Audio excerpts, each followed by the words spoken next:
Halo semuanya, perkenalkan nama saya Niputu Ratia Pengen dari Jesta dengan NIM akhir 23095111036 dari kelas I mahasiswa Fakultas Kedokteran Hewan Universitas Udayana akan memaparkan laporan hasil identifikasi bakteri dari proses pembuatan media hingga proses uji sensitivitas. Baik, di sini saya akan menjelaskan mengenai latar belakang dari tujuan dari pelaksanaan praktikum ini. Nah, proses menumbuhkan dan membiarkan mikroba di lingkungan buatan menggunakan media kultur di dalam kondisi laboratorium disebut dengan kultivasi. Nah, sebelum melakukan kultivasi dapat dilaksanakan isolasi terlebih dahulu untuk mendapatkan isolat. Nah, isolasi ini adalah pemisahan suatu mikroba tertentu dari suatu populasi campuran yang terjadi secara alamiah. Dan tujuan pemisahan ini adalah untuk mempelajari sifat-sifat pertumbuhan dan aktivitas mikroba, dan salah satunya adalah cara untuk melakukan isolasi dengan menggoreskan suspensi campuran sel pada permukaan media padat dalam cawan Petri, kemudian menginkubasikannya. Nah, dalam melakukan identifikasi dapat dilakukan beberapa uji seperti uji morfologis maupun uji biokimiawi. Nah, uji morfologis itu dapat dilihat dari ciri-ciri bakteri, koloni bakteri yang tumbuh, dan uji biokimiawi itu seperti uji katalase, uji MRVP, uji TSIA, uji SIM, SCA, dan uji lainnya. Nah, untuk uji sampel bakteri, sampel yang di sini yang digunakan yaitu sampel hati ayam, dan uji yang dilaksanakan yaitu ada 4, yaitu pertama pembuatan media, kemudian pewarnaan gram dan uji katalase, uji biokimiawi, dan terakhir uji sensitivitas. Kemudian yang pertama, sebelum kita pengujian identifikasi bakteri, yang pertama itu pembuatan media. Nah, media ini ada dibagi media umum dan media selektif. Untuk dari bentuknya itu ada media cair, semi padat, dan media padat. Nah, pada praktikum kali ini menggunakan media padat, yaitu alat-alatnya itu ada media nutrien agar dan media EMBA. Nah, media selektif ini yang EMBA, dan nutrien agar itu media umum. Kemudian alat dan bahan lain yang digunakan itu ada hot plate, plate stirrer, kemudian tabung Erlenmeyer, dan autoclave. Kemudian untuk pembuatan nutrien agar, mata caranya atau metodenya merupakan seperti berikut. Yang pertama, timbang 2,8 gram nutrien agar, kemudian masukkan ke dalam Erlenmeyer steril dan tambahkan aquarium sebanyak 100 ml. Kemudian homogenkan larutan tadi sambil dipanaskan dengan cara meletakkan cairan tersebut di hot plate dan masukkan magnetic stirrer yang telah disterilkan dalam Erlenmeyer. Kemudian sterilisasi Erlenmeyer yang berisi media pada suhu 120 derajat selama 15 menit. Keempat, keluarkan Erlenmeyer dari autoclave dan campur isinya baik-baik hingga suhu lebih dari 45 derajat. Kemudian tuang media yang masih panas dalam cawan Petri secara aseptik dan segera tutup cawan yang berisi media. Dan terakhir, setelah media pada cawan Petri sudah membeku, cawan-cawan tersebut dapat digunakan. Kemudian ada untuk isolasi bakteri, alat dan bahan yang digunakan adalah ada media tanam atau media bakteri, ose, inkubator, api Bunsen. Nah, tata caranya yang pertama adalah panaskan ose hingga dalam kondisi steril, kemudian saat sudah dingin, goreskan ose ini pada permukaan nutrien agar dimulai dari bagian pinggir cawan Petri secara tidak terputus, ose digerakkan ke kiri dan ke kanan sampai seluas permukaan media. Kemudian panaskan ose lagi, tunggu sampai dingin, sambil posisi cawan Petri diputar sedikit ke arah kiri, dan goreskan ose ini dengan awal goresan menyentuh bagian akhir dari goresan pertama. Jadi arah goresan menyentuh bagian akhir dari goresan pertama, kemudian arah goresan kedua menghilang goresan pertama. Lakukan ini berulang-ulang, dan hingga satu cawan Petri itu terpenuhi. Kemudian pada praktikum kali ini didapatkan setelah diinkubasikan selama semalam, media menunjukkan pertumbuhan koloni bakteri. Pada media nutrien agar membentuk koloni berwarna krem dan berbentuk sirkular dan irregular, dan permukaannya tampak halus. Sedangkan pada media EMBA ini koloni membentuk koloni dengan warna ungu dan tampak hijau metalik. Dan karena media yang tipis ini, warna hijau metalik tidak terlalu kelihatan. Namun, dapat dicurigai bahwa bakteri yang tumbuh merupakan bakteri E. coli. Kemudian ada uji yang kedua, yaitu pewarnaan dan uji katalase. Nah, pewarnaan gram ini merupakan pewarnaan diferensial untuk membedakan bakteri gram positif dan bakteri gram negatif. Bakteri gram positif merupakan bakteri yang mengikat kuat mewarna dasar kristal violet dan tidak dapat ditentukan oleh bahan peluntur, yaitu alkohol. Setelah pewarnaan gram akan menunjukkan warna ungu. Sedangkan bakteri gram negatif adalah bakteri yang kehilangan warna kuat pewarna dasar, sehingga nanti hasilnya akan menampilkan warna merah. Kemudian, uji katalase merupakan uji yang bertujuan untuk mengkonfirmasi apakah mikroorganisme tersebut termasuk dalam kelompok bakteri yang dapat memecah hidrogen peroksida menjadi oksigen. Menurut Fadila dari tahun 2022, dan uji katalase ini merupakan uji yang digunakan untuk membedakan spesies Staphylococcus dan Streptococcus. Katalase positif akan menunjukkan adanya gelembung gas atau oksigen yang diproduksi oleh genus Staphylococcus, sedangkan untuk negatif itu akan menghasilkan gelembung. Kemudian untuk alat dan bahan, ini ada safranin, larutan iodin, kristal violet, media biakan, gelas objek, aquades, api bunsen, pipet tetes, serta mikroskop. Kemudian untuk metode pewarnaan gram, yang pertama itu teteskan 2-3 air di kaca negatif, lalu ambil sampel yang akan digunakan menggunakan os yang steril. Kemudian teteskan 2-3 tetes kristal violet pada permukaan gelas objek yang berisi bakteri yang sudah difiksasi. Biarkan selama 1 menit, lalu cuci dengan air mengalir dan keringkan. Kemudian tetesi larutan iodin, biarkan selama 1 menit, lalu cuci kembali di air yang mengalir dan keringkan. Yang keempat, gas objek dimiringkan sedikit, kemudian siram permukaan gas objek yang berisi bakteri dengan larutan negatif sampai larutan bekas cucian negatif tidak berwarna. Yang kelima, cuci dengan air mengalir secara singkat, kemudian keringkan kembali. Keenam, yaitu teteskan beberapa tetes pewarna penutup, yaitu safranin, dan biarkan selama 1 menit. Kemudian cuci kembali dengan di bawah air bersih, dan setelah dikeringkan dapat diamati di bawah mikroskop. Untuk uji katalase, tetesi 2-3 air di kaca negatif, lalu ambil sedikit sampel menggunakan os yang steril, kemudian tetesi dengan H2O2 3% dan amati pembentukan gelembung yang terjadi. Oke, untuk hasil pembahasan dari uji pewarnaan gram dan uji katalase ini, dari pewarnaan gram diketahui hasilnya yaitu merah karena bagian lipid dari bakteri ini hilang.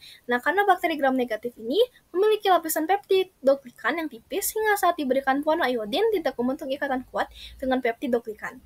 Nah, saat alkohol yang digunakan sebagai bahan pelorot dinding sel akan kehilangan pewarnaan kristal violet. Oleh karena itu, saat diberikan safranin yang menghasilkan warna merah, mewarnai ulang peptidoglykan sehingga yang tidak mengikat kembali pewarna awal. Nah, sedangkan pada uji katalase, sampel tidak menunjukkan reaksi munculnya gelembung setelah diteteskan hidrogen peroksida 3%.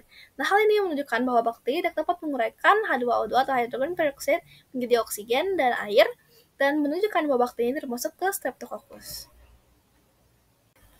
Baik, untuk uji yang ketiga, itu adalah namanya uji biokimiawi dan uji gula-gula.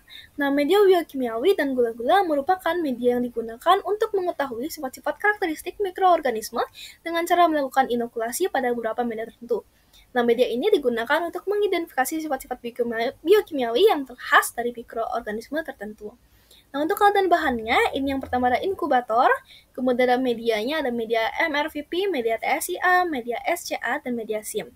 Dan juga ada untuk biokimia gula-gula, yang dimana dalamnya ada tabung Burham, dan juga needle untuk memindahkan sampel ke media. Kemudian terdapat metode pelaksanaan uji biokimiawi. Tahapannya itulah mengambil biakan bakteri dengan ose atau needle yang sudah dipanaskan, kemudian tanam dengan tusukan atau masukkan kepada bagian medianya. Nah, untuk semua uji biokimiawi tahapannya sama seperti itu, tetapi pada uji MRVP dan uji SIM itu terdapat beberapa perlakuan tambahan setelah diinkubasikan, yaitu pada uji MRVP, sampel ditambah reagen dari methylene red untuk mengetahui hasil akhirnya, dan untuk uji SIM, yaitu media ditambahkan reagen COVAX untuk mengetahui hasil akhirnya. Kemudian, untuk hasil dan pembahasan dari uji biokimiawi, yang pertama itu ada uji MRVP. Setelah diinkubasi dan dilakukan penetesan reagen methylene red untuk pengujian MR, teramati perubahan warna dari warna kuning menjadi warna merah. Nah, kemudian untuk media TSIA, teramati perubahan warna dari warna merah menjadi warna kuning karena terjadi fermentasi glukosa oleh bakterinya. Kemudian ada uji SCA atau Simon Starcher Agar, itu tidak terjadi perubahan warna tetap hijau karena menandakan bahwa tidak terjadi proses yang menggunakan sitrat di dalam fermentasi bakterinya. Kemudian untuk media yang keempat itu adalah media SIM. Pada media SIM terlihat pertumbuhan dan penyebaran koloni bakteri dari lokasi penusukan yang terlihat dari adanya pengaburan di daerah penusukan bakteri yang menunjukkan bahwa bakteri memiliki flagela atau bisa bergerak ataupun bersifat motil. Kemudian yang terakhir adalah pada media uji gula-gula. terjadi perubahan warna dari warna biru bening menjadi sedikit kekuningan, dan itu menandakan bahwa bakteri mampu mengidentifikasi dan fermentasi karbohidrat dan menghasilkan gas sebagai hasil akhirnya yang ditandai dengan adanya gelembung udara di dalam tabung Brughamia. Kemudian untuk uji yang terakhir adalah uji kepekaan atau uji sensitivitas. Nah, uji sensitivitas ini bertujuan untuk menguji sensitivitas bakteri terhadap antibiotika untuk mengetahui pola kepekaan bakteri yang akan dibagi menjadi resisten, intermediate, dan peka. Nah, untuk latihan bahan yang digunakan itu ada Muller-Hinton agar, cotton swab steril, biakan bakteri murni, reagen McFarland 0,5, bouillon, pepper dish, alkohol, dan api bunsen, dan juga ose. Kemudian ada metode untuk uji kepekaan dan sensitivitas. Yang pertama ada panaskan ose dan tunggu sampai dingin. Kemudian tanam 3-10 koloni bakteri ke dalam 4 ml bouillon. Kemudian inkubasikan pada suhu 37 derajat selama 2-5 jam.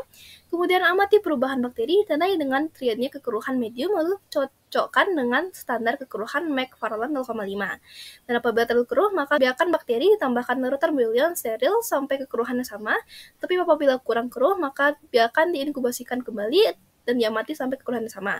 Kemudian tanam biakan bakteri dengan cotton bud steril dengan sepan rata ke seluruh permukaan medium Muller-Hinton agar plate. Pemupukan dapat dilakukan 2-3 kali sampai inokulum merata.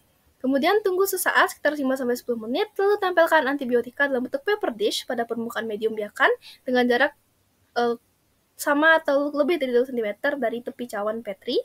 Demikian juga dari paper dish yang lain. Nah, pada umumnya satu medium cawan Petri berisi 5 paper dish, tapi pada praktikum kali ini kita terdapat 6 paper dish. Kemudian terakhir adalah inkubasikan pada suhu 30 derajat selama semalam, dan kemudian saat itu amati dan catat hasil killing zone yang terbentuk pada masing-masing paper dish.